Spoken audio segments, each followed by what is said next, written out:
Today we're doing a 13-pound brisket. It's Saturday morning and I'm getting this thing ready for Monday for Labor Day. So we're coming in here. I'm pulling some of the fat off the top and around on this brisket. Started out at 13 pounds. And I'm going to suggest to anybody, if you do decide to do a brisket, make sure you get a utensil that you're happy with. A knife. I don't know even what brand this one is. My son picked it up. But it's sharp. It's very sharp. I like it. This is a Sani Safe. Sani Safe.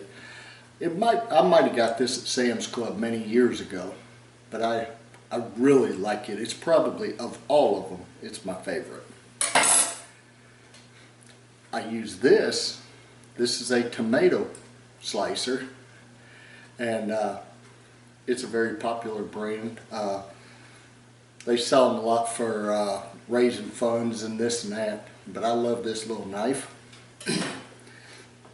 And now I have this. I picked it up at one of those cutlery stores. Just a cheap one, but what I've discovered is I love it. Not as much as I like that one, but I love it. So I use it a lot. And I guess what I'm saying is, when you do something like this, be comfortable with the tools you're using to do your job. But I'm taking this fat down. I got started a little bit ago. This is what I've already cut off. So when you start out with 13 pound, it's going to go down in weight quite a bit. So I still have to get this along this backside. And I've been being really careful about not getting down into the meat itself.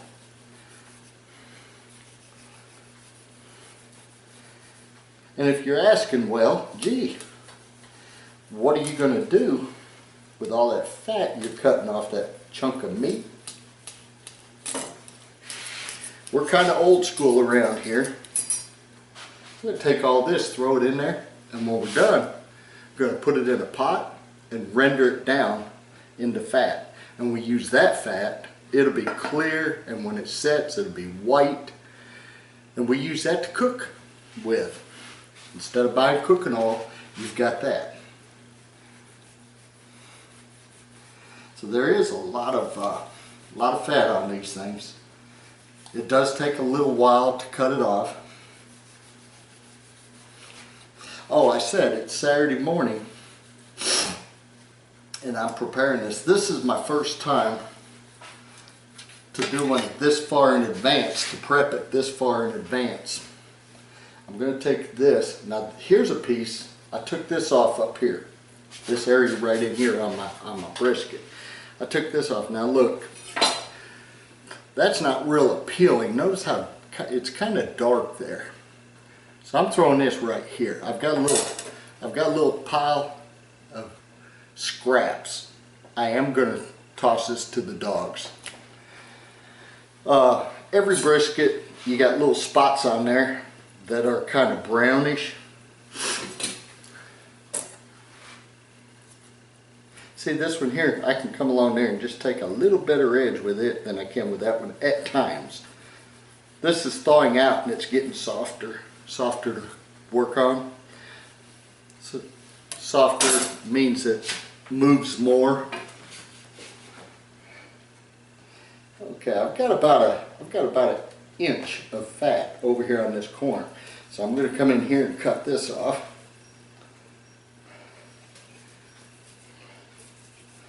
And oh, have to go back. I kind of wander sometimes. So what I'm doing, I'm preparing this today, Saturday.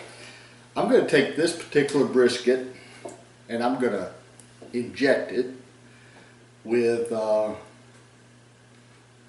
I might do a Cajun butter injection into it. and I'm going to let it sit till tomorrow evening, Sunday night, and I'm just going to let that flavor from that injection permeate through the meat. I'm also going to put my rub on it after I do the injection. I'm going to go ahead and put my brisket rub all over it, and I'm going to put it in a pan, and it's going to sit there, and I'm hoping that it's just going to absorb all that flavor. So then when I put it on the old Masterbuilt tomorrow evening and cook it it's probably going to take, the way my last several have gone, it's probably going to take about 14 or 15 hours on the Masterbuilt.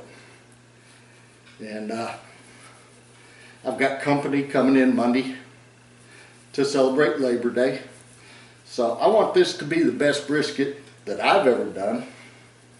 And several of the briskets I've done, they claimed were pretty good. So we're going to hope that this is even better. That's what we're shooting for. I always shoot for my next cook to be a little bit better, even a lot better than what I did before. And I'm trying to take this fat down to about a 1/4 inch thick where I'm leaving it. Yeah, that'd be good there. Yeah. That fat will get in there. It's going to render down anyway as it's cooking, and that's what's going to make it tender and juicy. And that's what we're looking for, is a good, juicy, tender cut of meat. This was a choice brisket. It was my choice to pick it up.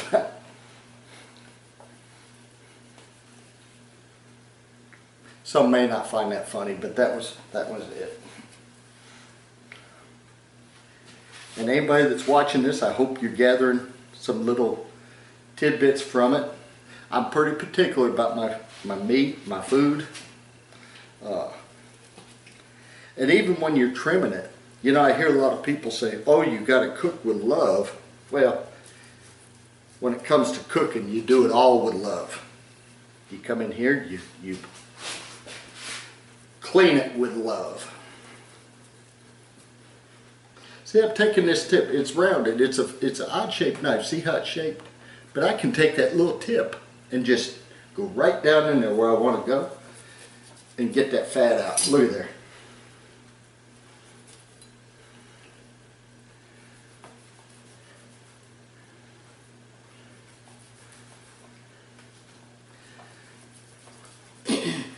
Sorry that there's no background music. A lot of time I do have music going when I'm doing something like this in the background. But my last video, probably 2 videos that I did, I posted them on Facebook, and somebody came in and took my videos and they killed the sound on them because my radio was playing in the background. And I guess they were afraid that you people would hear the songs I was listening to, and they wanted somebody to pay for it. That's crazy.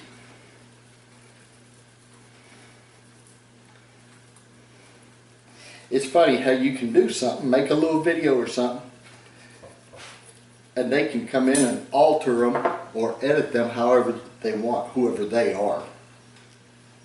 Okay. That's pretty good here. There's the underside that I've already done. Look, I cut this big chunk of fat out of there. I'm fixing to cut a little more out of there. But see right along here, this is dirty.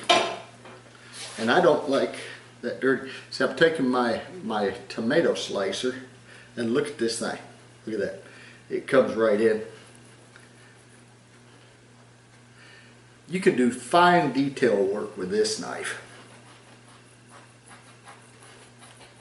It's almost like using a coping saw, if you've ever used a coping saw. Let me try my big one here though. Let me come back here.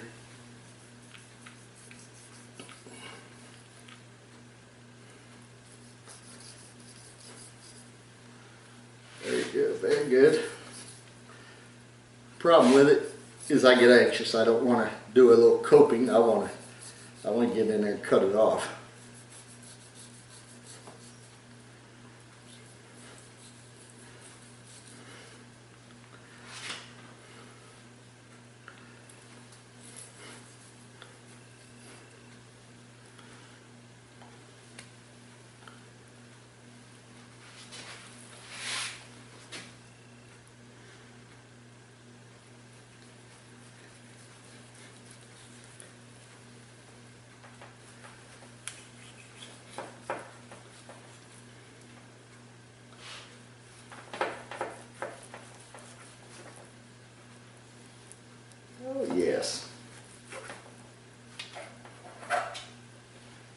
There we go.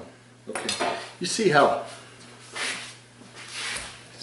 red this is right here. It's good and red. But when you flip it over, that looks brown and aged. I just don't want that brown and aged section. So that's going in the trash. Okay. I have one big section on this. Well, two actually.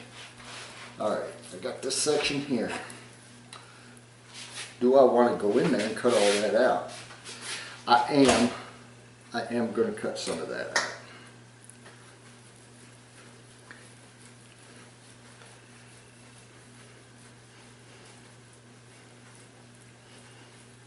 There we go.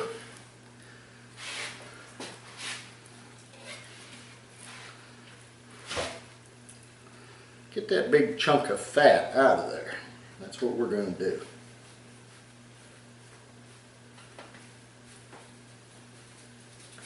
There we are. Went through it. Coming over here. There we go. Bring it back around here.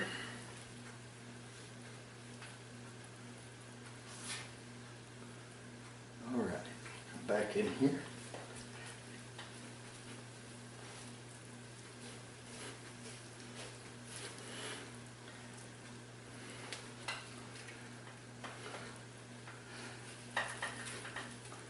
There we go. Look at this. Look at that big chunk of fat I just cut out. No meat, no lean, just fat. That goes into the pan. Now we're going to come back here, cut some more out now.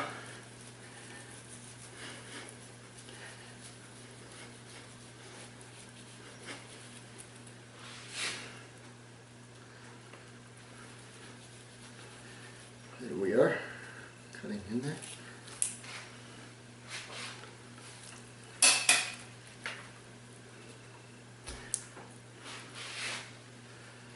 It's looking good.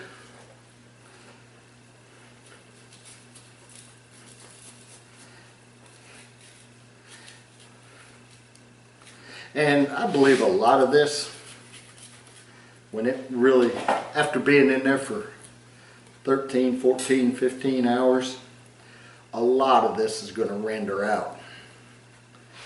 It's just going to, you're taking it up to 200 degrees. At 200 degrees, I believe a lot of this fat's going to render right on through and be in the bottom of the pan.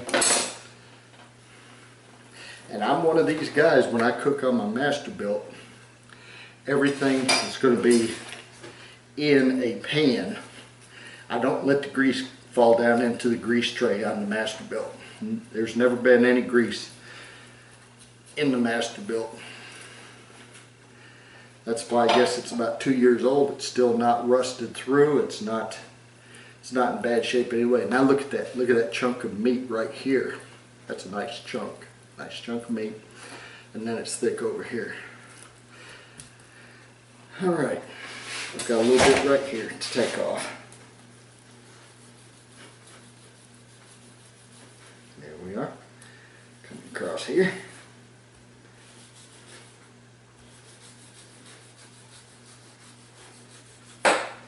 There we go. Another chunk of fat. That's good. That's looking real good through there.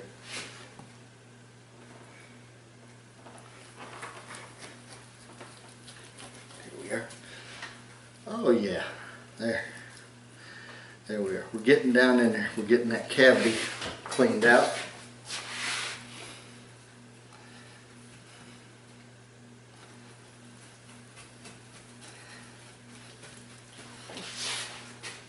Getting all this.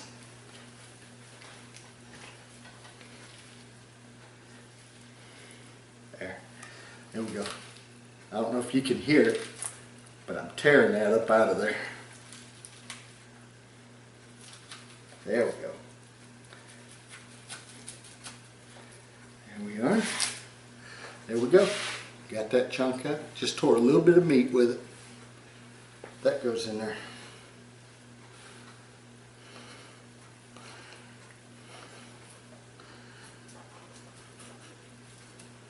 All right, that, my friends, is it.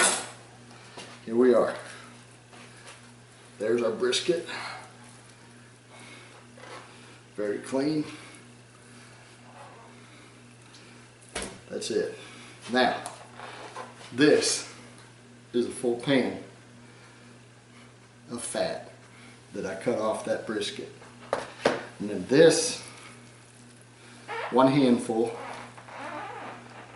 of scrippings or scraps that I'm going to take out and give to the dogs. Alright. Just wash my hands off real quick.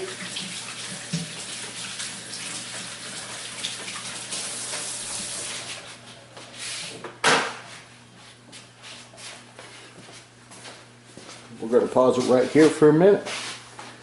Okay, the reason we're going to, the brisket right now, the brisket is still a little bit frozen.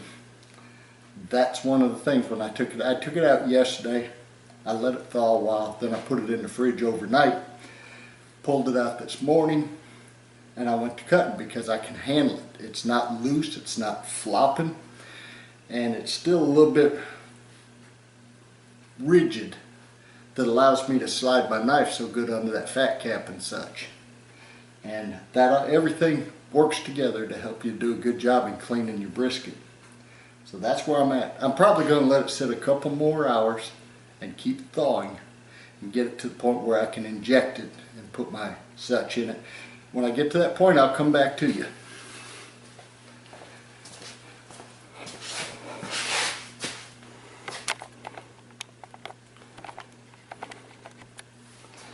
Okay.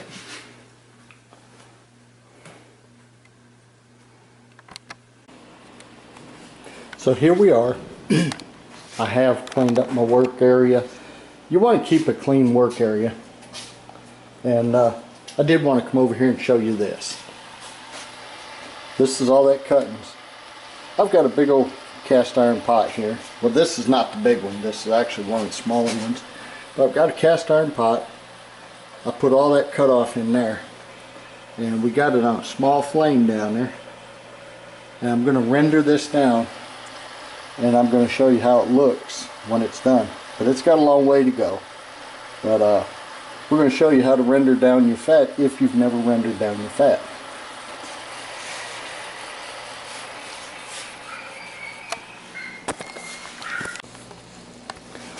So I got anxious. I took a stick and a half of butter. I melted it down. I put a few seasonings in it, especially a lot of garlic. Put it in there. And I used my char griller marinade injector. I'll tell you what, you got it figured out though. When you're using this thing, it's wonderful, but tighten everything up, otherwise it's going to squirt out around the where it ties together. Anyway, we got the brisket ready. I injected it all over, and then I took the injection and rubbed it all over that thing. Then I took my own homemade brisket rub. I put a few of my own seasonings together and I rubbed it down good. And we're going to let it sit about 24 hours just to marinate in its juices and such and let it absorb all that flavor.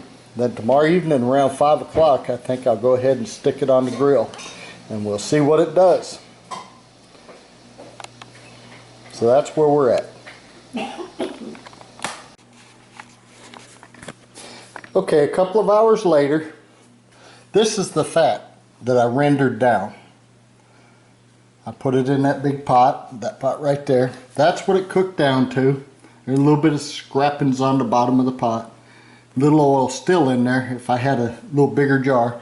But it made exactly 1 quart. Look how clear that is. How yellowed, kind of clear yellow. When it sets, it'll harden it and it'll turn white. And that'll be like a jar of white lard. And it's exactly 1 quart is what boiled out of that.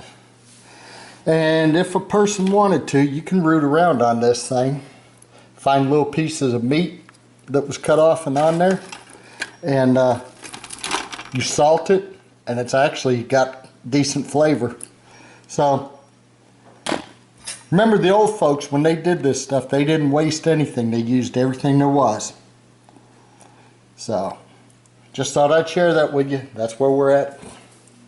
I'll be back with you when we put the brisket on the cooker. And here we are a couple hours later, and there's our jar of lard. Look how pretty and white it is.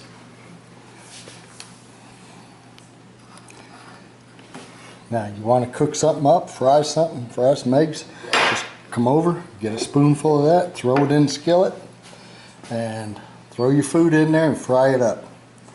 Awesome. Excellent, excellent grease.